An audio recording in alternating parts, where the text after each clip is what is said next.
حسد کے بچنے کے منجملہ اسباب میں سے ایک حدیث ہے، من اراد ان یعلم ما له عند اللہ فلینظر ما للہ عنده، جو یہ چاہتا ہے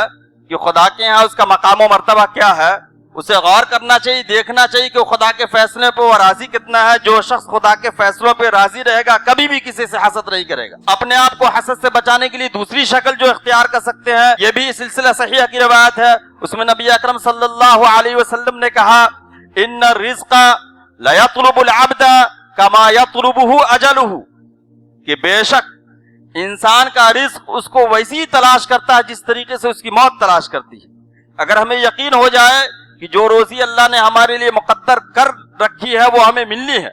تو پھر کسی کی روزی، کسی کی نعمتوں کو دیکھ کر کے ہم حسد نہیں کریں گے۔ اور ہر جمعے کو امام صاحب جو پڑھتے ہیں الا ان نفسا لن تموت حتی تستکمل رزقها،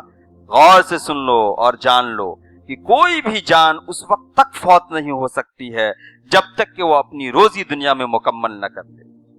فاتقوا اللہ واجملوا فی الطلب، تو خدا سے ڈرو اور روزی کی تلاش کرنے میں میانہ روی اختیار کرو، اور تم کو رزق کا تاخیر سے آنا اس بات پر آمادہ نہ کرے کہ تم اس کو اللہ کی نافرمانی میں تلاش کرنا شروع کر دو۔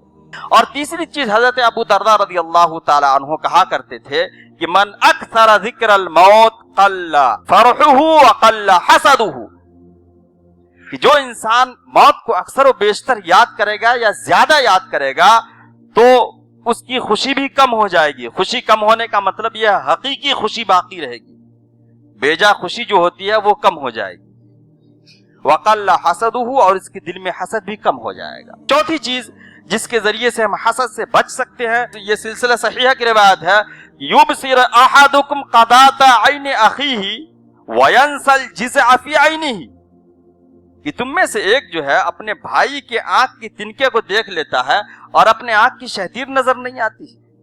ہم دوسروں کی خامیوں کی ٹوہ میں اگر لگے رہیں گے اور اپنی خامیوں کو نہیں دیکھیں گے تو پھر ہر جگہ اس کی کامیابیوں اور اس کی نعمتوں پہ ہمارے دل میں حسد پیدا ہوگی۔ تو یہ چار چیزیں ایسی ہیں جس کے کرنے کی وجہ سے ہم اپنے آپ کو حسد سے بچا سکتے ہیں۔